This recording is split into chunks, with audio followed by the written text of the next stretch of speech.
Chers compatriotes, ce 30 juin 2019, la République démocratique du Congo va commémorer le 59e anniversaire de son indépendance.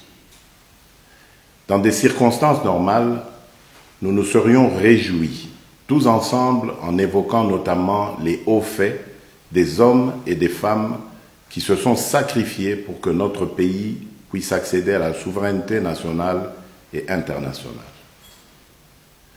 Tout en ayant une pensée pour ceux des pionniers de l'indépendance qui nous ont quittés et ceux qui sont encore en vie, les Congolaises et les Congolais ne peuvent que se rendre à l'évidence. 5 mois après mon accession à la magistrature suprême, je ne peux nier que notre pays fait encore face à des défis majeurs. Ils sont énormes, certes, mais pas insurmontables. La problématique de l'insécurité récurrente dans certaines parties du territoire national, principalement dans les provinces de l'Ituri, du Nord Kivu, du Sud Kivu, du Tanganyika, du Kasaï et du Kasaï central, est très préoccupante. Je fais du rétablissement de la paix sur l'ensemble du territoire ma priorité, car il y va de la survie de centaines de milliers de compatriotes, de la stabilité des institutions établies, de la relance économique et du climat de paix avec tous nos voisins. En attendant la mise en place imminente du gouvernement de la République, je n'ai pas croisé les bras. Après la passation de pouvoir, je me suis rendu à Lubumbashi pour prendre des mesures à même d'endiguer le banditisme qui faisait rage dans cette ville et mettre fin aux tracasseries existant au poste frontalier. Je me suis ensuite rendu dans la province du Nord Kivu, plus précisément à Goma et Beni, pour faire l'état des lieux de l'insécurité grandissante et de la persistance de l'épidémie à virus Ebola. J'ai terminé ce périple à l'intérieur du pays par la ville de Kisangani. Partout où je suis passé, je me suis rendu compte que nos compatriotes vivent dans la peur du lendemain à cause de l'insécurité. Et en ce qui concerne Beni et Butembo, comme si cela ne suffisait pas, le drame humanitaire que constitue cette épidémie à virus Ebola est venu s'ajouter à ce tableau déjà assombri. Les derniers cas de résurgence d'insécurité en Ituri m'affectent profondément, car ils constituent un grand recul en matière de pacification. C'est ainsi que je viens d'ordonner à nos forces armées de mener des opérations de grande envergure dans les territoires de Djougou et Mahagi. Ces opérations vont s'étendre à Minembwe, dans le sud Kivu, pour mettre définitivement fin aux aventures de tous les hors-la-loi qui endeuillent nos populations et sèment la désolation dans cette partie du pays. Nous saluons les nombreuses redditions des groupes armés observées depuis notre accession à la magistrature suprême. Le gouvernement, en concertation avec la MONUSCO, est en train d'étudier le cadre adéquat pour leur prise en charge en vue de leur réinsertion dans la société. Nous lançons un vibrant appel aux groupes armés encore actifs à déposer les armes pour bénéficier des avantages de ce nouveau cadre de démobilisation, désarmement et réinsertion. L'insécurité est aussi et surtout le fait des groupes armés étrangers. Un plan de leur éradication totale est en train d'être discuté avec la MONUSCO et les pays voisins concernés. Chers compatriotes, en signe de solidarité avec nos compatriotes de Beni, Bunia, Mahagi, Djougou, Butembo, des villes environnantes et des autres contrées du pays touchées par l'insécurité, j'ai décidé de commémorer ce 30 juin dans la province de l'Ituri. Ma présence dans cette province s'explique par un souci de compassion envers des milliers de familles congolaises endeuillées. Chers compatriotes, mon propos d'aujourd'hui ne constitue pas un bilan à mi-parcours du chef de l'État. Cependant, il est de bon ton, après 5 mois à la tête du pays, que je vous dise ce qui revient à l'actif de mon administration. S'agissant du social, j'ai entrepris, dans le domaine de la santé, de mettre en œuvre des mesures qui produiront des effets bénéfiques à l'ensemble de la population à court terme. Ces mesures sont mises en place de manière progressive. Il en est ainsi de la gratuité des soins de santé au profit de nos hommes de troupe, ce qui constitue un prélude à la couverture maladie universelle que j'ai annoncée et à laquelle plusieurs partenaires extérieurs ont adhéré, promettant leur accompagnement.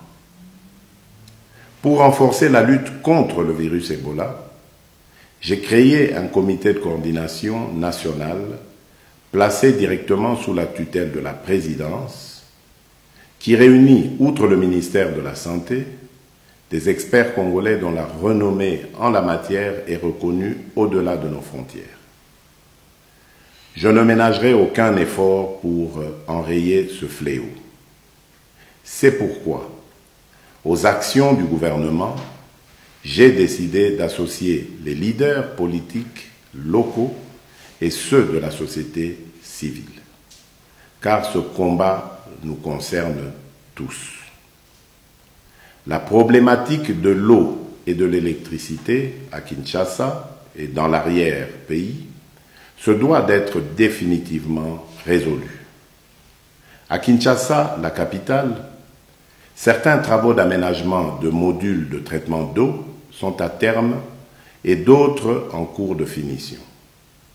C'est le cas, pour ne citer que ces exemples, de la station de Lemba-Imbu, tout comme la reprise en alimentation d'eau au camp militaire de Kitona, dans la province du Congo central, après plusieurs décennies de pénurie.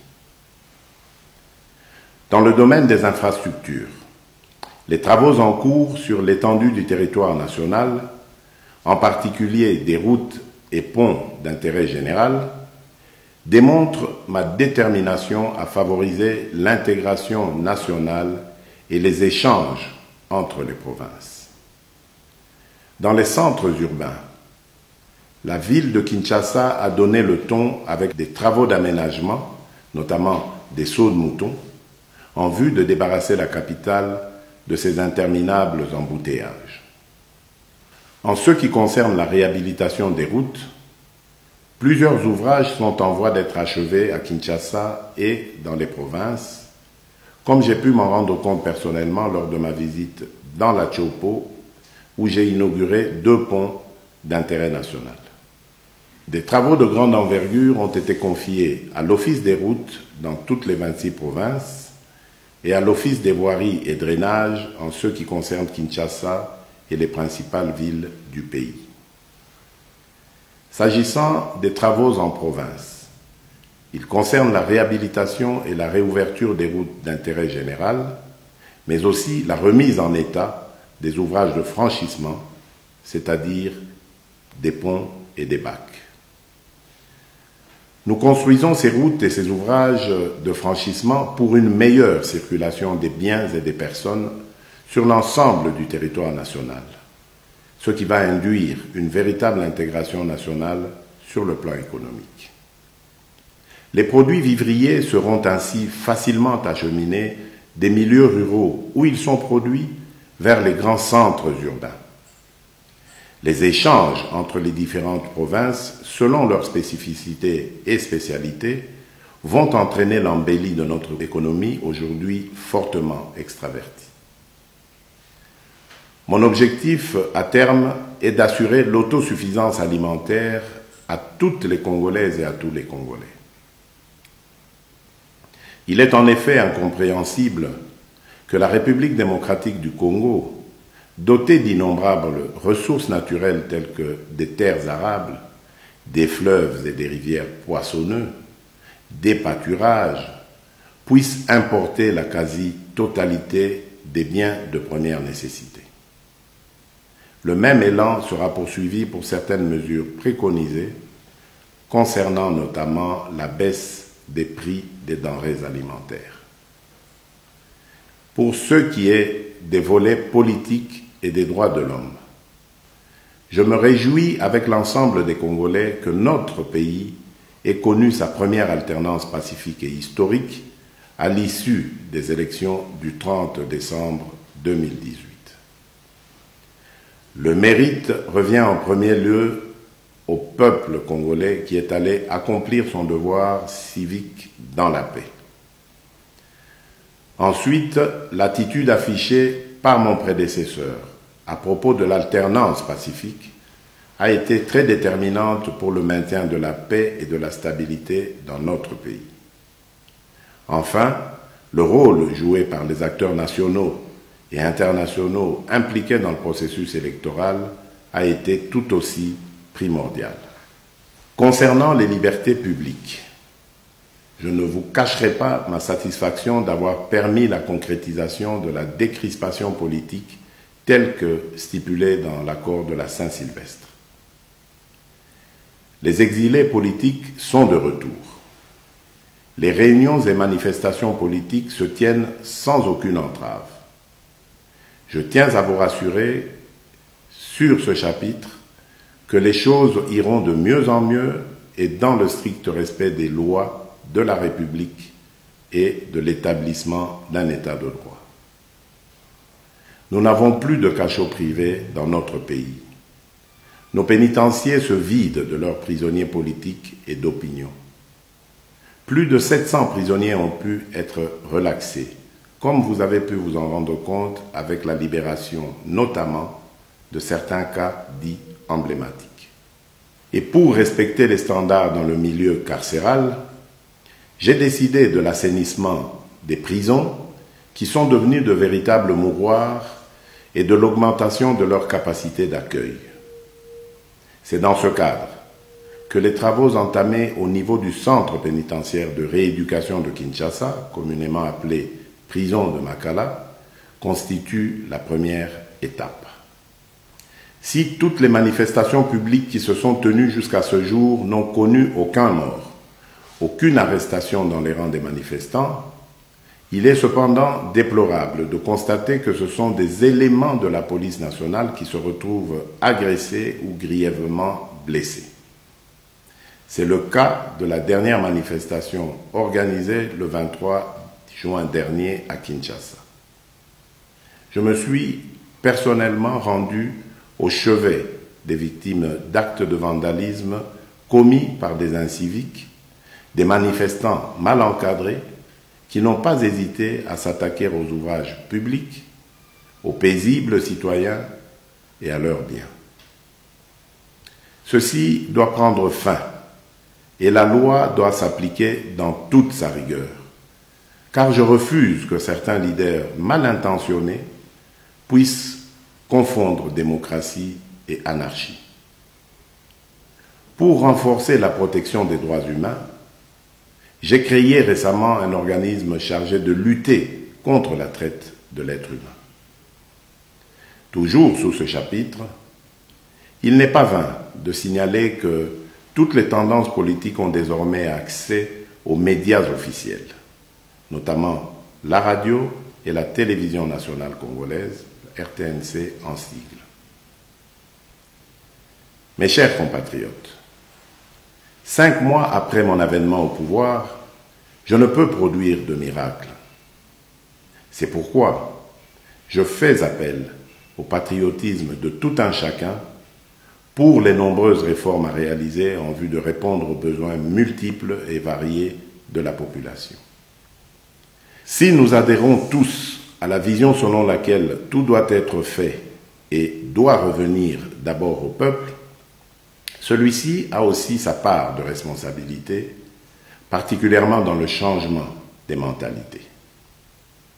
Dès lors, je vous exhorte tous à regarder dans la même direction. Notre pays ne pourrait qu'en retirer le plus grand bien. De nouvelles opportunités s'offriront aux Congolais.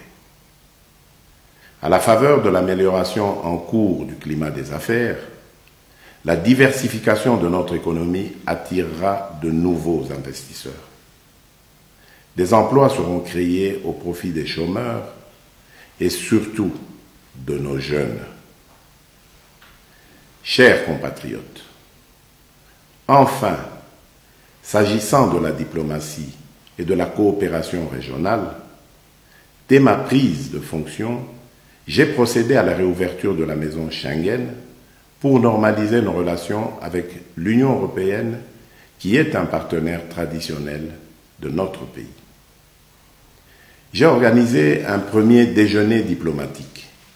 J'ai décidé d'échanger régulièrement avec tous les ambassadeurs accrédités dans notre pays. C'est dans ce cadre que j'ai reçu au mois de février dernier tous les ambassadeurs pour parler avec eux de ma vision en politique étrangère. Dans ce même cadre, j'ai tenu à mettre en place des déjeuners diplomatiques, dont le premier s'est tenu avec les ambassadeurs de l'Union européenne et du Canada. Cet exercice va se poursuivre avec les ambassadeurs des autres pays.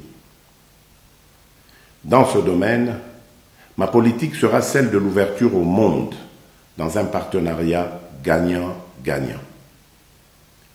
Quant à la coopération régionale, la position géographique de notre pays, située au carrefour de plusieurs organisations sous-régionales, lui confère un rôle majeur dans l'intégration africaine préconisée par les chefs d'État regroupés au sein de l'Union africaine.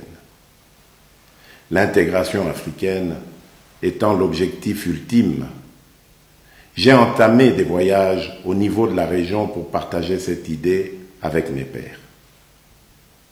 Cette démarche consiste à réaliser d'abord l'intégration au niveau de chaque sous-région avant sa consolidation au niveau continental. C'est dans ce cadre que mes visites m'ont déjà permis d'échanger avec les chefs d'État de l'Ouganda, du Rwanda, du Burundi, de la Tanzanie, de la Zambie, de l'Angola et du Congo, en ce qui concerne nos voisins. À cette liste s'ajoutent mes fructueuses rencontres avec les chefs d'État du Kenya, de la Namibie, d'Afrique du Sud, du Gabon et de la Guinée équatoriale. Avec les uns et les autres, nous avons compris que nous n'atteindrons pas cet objectif d'intégration africaine et du développement de notre continent si nous ne menons pas un combat farouche contre l'insécurité et les différents conflits qui déstabilisent l'Afrique. Ceci n'est possible que par la construction d'infrastructures transnationales, les routes, les chemins de fer, les voies aériennes, les voies fluviales et maritimes, et par l'élimination des barrières douanières. Toujours sur ce chapitre de la diplomatie, je voudrais aussi souligner mon dernier passage à Washington, où j'ai eu des discussions avec la directrice générale du Fonds monétaire international. Ces discussions ont débouché sur une mission de cette institution à Kinshasa au titre de l'article 4. Le rapport de cette mission augure la reprise des programmes avec le FMI, qui est une bonne chose pour l'économie de notre pays. Avec la Banque africaine de développement, je voudrais d'emblée remercier le président de cette institution, mon frère Akinwumi Adesina. Au cours de nos échanges, il a clairement indiqué sa satisfaction concernant l'assainissement du cadre macroéconomique et a également promis le soutien de son institution aux différents projets de notre pays. Je voudrais aussi dire qu'au niveau de la Banque mondiale, je viens de recevoir à Lubumbashi le vice-président de cette institution financière internationale, avec qui nous avons partagé des vues communes sur la reprise de leur programme en République démocratique du Congo. Chers compatriotes, après avoir dressé ce constat à mi-parcours dans les domaines étayés, je vous annonce ma détermination à engager le gouvernement à répondre aux attentes de la population par des réformes nécessaires au développement de notre pays. Ainsi, la promotion des droits de la femme est un critère qui rentre en compte pour ce faire. C'est pourquoi je demanderai au Parlement de réfléchir sur un système de quotas, aussi bien dans les assemblées électives que dans l'administration, à réserver d'emblée aux femmes afin de renforcer leur participation active dans la société. De la même manière, je prendrai des mesures pour lutter contre le chômage des jeunes. Des mesures incitatives seront prises en faveur des entreprises qui vont employer des jeunes. Un fonds de garantie sera créé pour leur permettre d'accéder au crédit bancaire tout en bénéficiant d'un accompagnement dans la gestion de leurs projets. J'envisage également une profonde restructuration du service national et le renforcement du rôle de l'INPP, l'Institut national de préparation professionnelle, pour prendre en charge les jeunes désœuvrés et favoriser leur réinsertion dans la société. Chers compatriotes, la lutte contre la corruption et pour la bonne administration de la justice sont des gages de bonne gouvernance. Sans une justice équitable, il est inutile de parler d'état de droit. La justice élève une nation, dit-on. Cette parole biblique doit nous inspirer dans notre quête d'une justice plus juste qui serait rendue par des juges intègres. Je prends l'engagement et réitère en tant que magistrat suprême mon vœu de nommer des hommes et des femmes intègres afin qu'ils redorent le blason terni de notre justice. Une autre grande réforme devra viser le système électoral dans la mesure où celui qui est en vigueur a montré ses limites, plus précisément en ce qui concerne le mode de désignation des sénateurs et des gouverneurs. Chers compatriotes, au moment où nous déplorons l'insécurité dans les 6 provinces précitées, voilà qu'un autre drame vient durement assombrir cette journée anniversaire de l'indépendance avec l'effondrement d'une mine à Kolwezi qui a causé plusieurs victimes parmi nos concitoyens. Après avoir ordonné une assistance aux familles éplorées, je leur présente mes condoléances les plus attristées. Par ailleurs, je viens de diligenter à cet effet une enquête pour établir les responsabilités dans ce drame. Chers compatriotes, ce 30 juin est le premier que je célèbre avec vous en tant que chef de l'État.